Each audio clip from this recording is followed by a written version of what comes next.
Hey guys, this is Jessie of Dirt Don't Hurt Adventures, and today I just want to give you a little overview of tiny estates. If you're curious to what that is, it is basically a campground full of tiny houses. Pretty cool, right?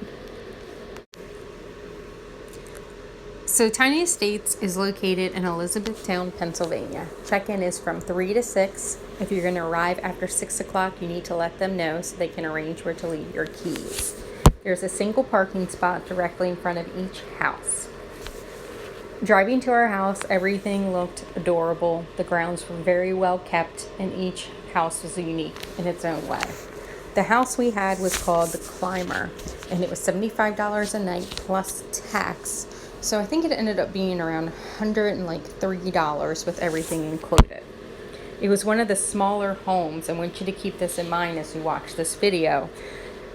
So this is basically the budget tiny house. It sleeps 2 to 3 people. It's one of the smaller homes available. There just were a few maintenance issues with it, but nothing major. I just did want to point out everything for you guys so you could see everything that was going on with the one we stayed in. But also keep in mind, since this is one of the cheaper homes, it's getting a lot more foot traffic. I'm sure a lot more people are renting this opposed to the one that's $200 a night. This was $75 a night. So just think about that as you're watching. Most of these things were very minor.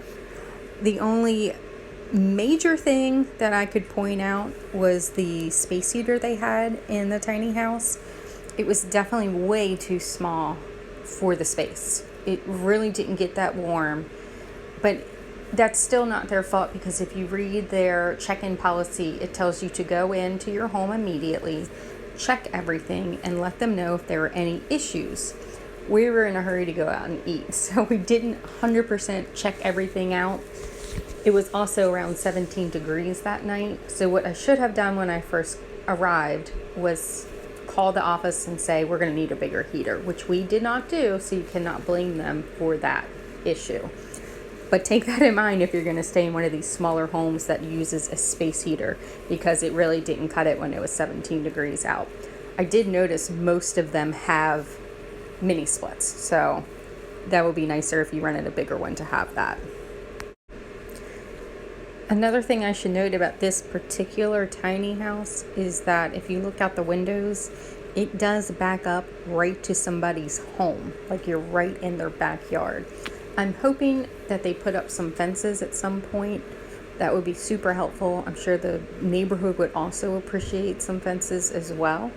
But that is something to keep in mind. You are going to be right in someone's backyard, so definitely keep your blinds shut. You can see that it has a full bathroom, which is nice considering how small this space is, that it has a full bathroom. And then I'm getting ready to climb the steps here so you can check out the loft area. This is definitely an area you want to be careful.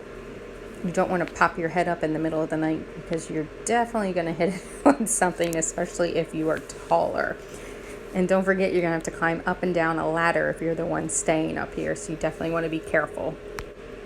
Here are just a few of the issues we had, and they were minor, like the trim work needs to be painted.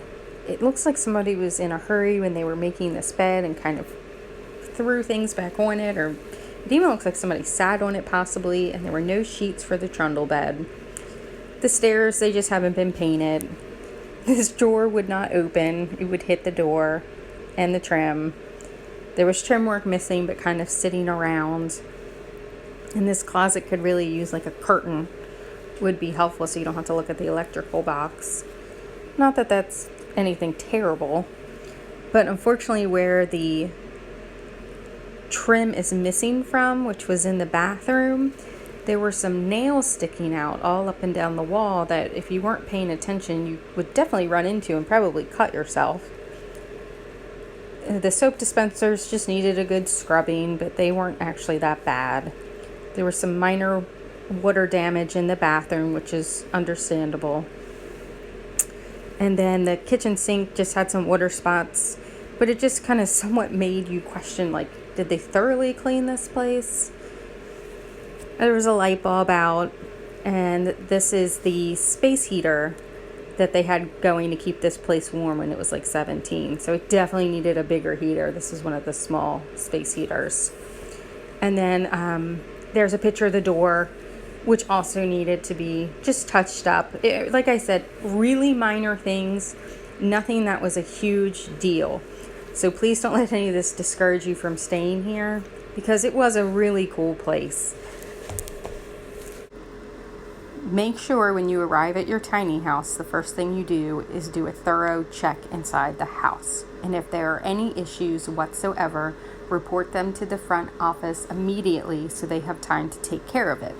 We did not call in the issue with our space heater because we arrived home very late, and we should have done it when we were there that afternoon instead of midnight.